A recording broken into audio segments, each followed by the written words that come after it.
Welcome everyone to FST's presentation about wound closure and animal identification. We will introduce you to various products in these categories highlighting various features and benefits. We appreciate you taking the time today and look forward to helping you find the right tools for the right application and for the right animals in your endless discoveries and research. Fine Science Tools has been in business for over 45 years, providing scientists, researchers, and other life science professionals with high-quality surgical instruments utilizing German steel and German craftsmanship with a secondary quality control inspection in our Heidelberg office.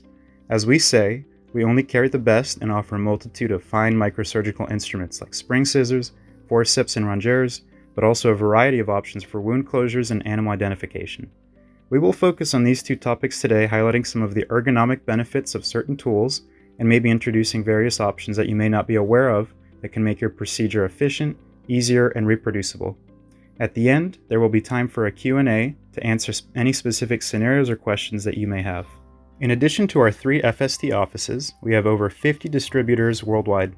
While the majority of the audience is based in the USA, please note that we can ship anywhere in the world, and any products not listed in our physical catalog or online at findscience.com can be sourced as a special order, and we will work with you to get you what you need.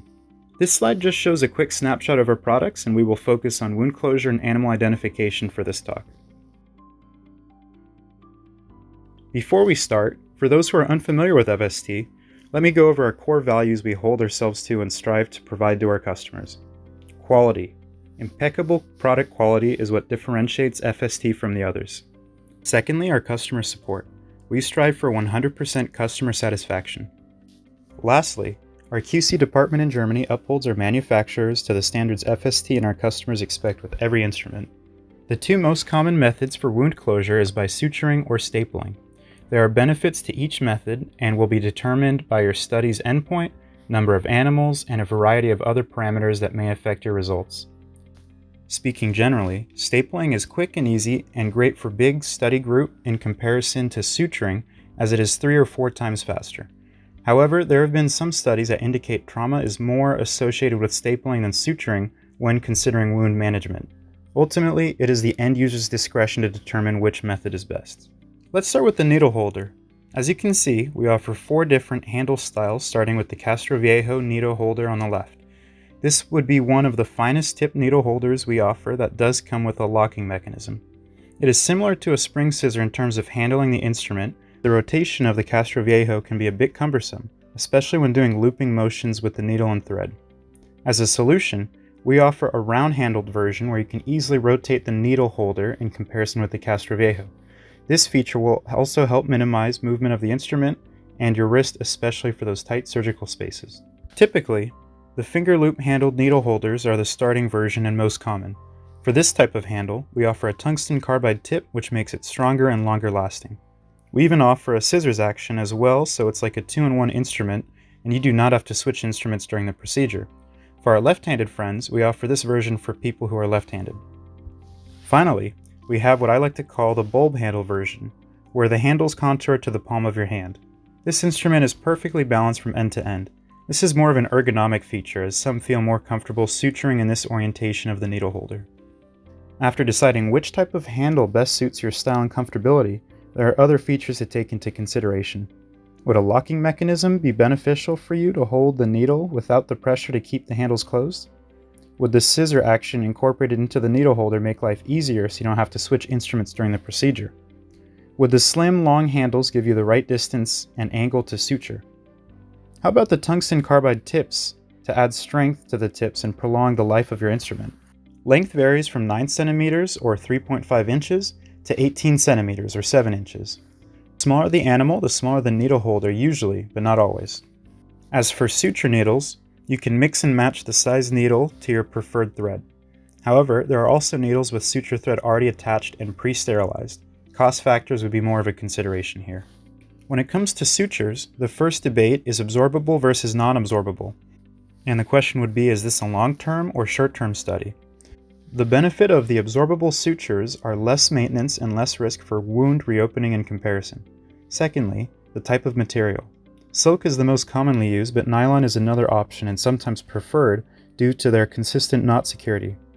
Finally, these sutures can be color-coded as well to improve visibility, like blue or green options. Stapling is by far quicker and easier, and one version of this is the microsurgical clips, starting at 7.5 millimeters and can go much larger. The benefit of this system is cost in comparison. There are studies showing slightly higher incidence of inflammation around the wound site, but not significant to warrant not using this method. The reloadable skin stapler is easier to use than the microsurgical clip, with a 6.5mm staple is well suited for mice. The rotational head allows you the ability to staple at different angles or orientations. Also, the preloaded cartridges makes it easy to staple quickly and repeatedly. The benefit of the manipular skin stapler in comparison to the reloadable skin stapler is that it is pre-sterilized. At 6.9mm staples, still suited for mice, but also an interesting fact, used in survival kits since it is pre-sterilized, easy to use, and portable. The autoclip system is the most popular amongst the stapling systems. However, one of the limitations is it only comes in 9mm, which can be larger than needed for mice but suitable for rats. The alternative to the autoclip system is the reflex system, which offers not only a 7mm but a 5mm version as well. When using either the autoclip or reflex system, one of the drawbacks people have experienced is jamming or multiple staples are ejected. The autoclip system appeared to function more consistently in comparison to the reflex. When autoclaving these two stapling systems, we recommend thoroughly drying the instruments to prolong the life of the device. Moving on to animal identification, there are different methods or strategies which may be preferable depending on your research. Ear punches are quick and common for short-term studies. There are different types of handles available, but the functionality of creating a 1 or 2mm hole in the ear at various locations will help create a unique identification for each animal. Some prefer the finger loop version as their fingers are further away from the mouth and ultimately helps minimize any unintended bites. The green ear punch is designed to fit in the palm of your hand and requires a depression of the plunger near the puncher. You will notice the punching action comes straight down in comparison to the finger loop ear punch, providing a more consistent cut as the puncher does not wear down unevenly. Similar punching action to the green ear punch, but with the plier handle, so in essence the benefits of the other two versions, where you can keep your fingers away from the mouth of the animal, but also has the improved cutting action. On a side note, if you were to do any genotyping with these ear clippings, both the green and blue version both have an option to add a tube to collect the sample. A long-term study would probably use an ear tag, since the hole punched could heal and thus lose the identity of your animal. This version is low-tech and has numbers or letters up to 6 digits. It takes longer in comparison to an ear punch, and you do run the risk of these clips falling off or being manipulated by fellow cage mates. As the saying goes, the pen is mightier than the sword, and here we have a skin marker that you can use to write a number or various markings on the tail. It is temporary, but less stress for the animal in comparison to an ear punch or ear tag. The animal marker actually colors the fur with multicolors, a great way to easily visualize the animal without disturbing the cage. This works well if the animal will not need to be shaved. These will last longer than the skin marker as well. Finally, we have the animal tattoo system for those looking for a permanent method to identify your animals. There are more elaborate systems in the market, but this version is low-tech, where it is a needle and permanent ink. The benefit is you only have to do this once and your animal is identifiable throughout the entire study. However, this can be more laborious to set up and carry out. There are many factors to take into consideration when choosing the right tools for your particular application. At times, people are unaware that there is a specific instrument for that procedure and just utilize things that they find in the drawer or use instruments a previous technician handed down to them. We just highlighted some of the features each product may offer and are hoping that you will find the right tools for the right applications for the right animals.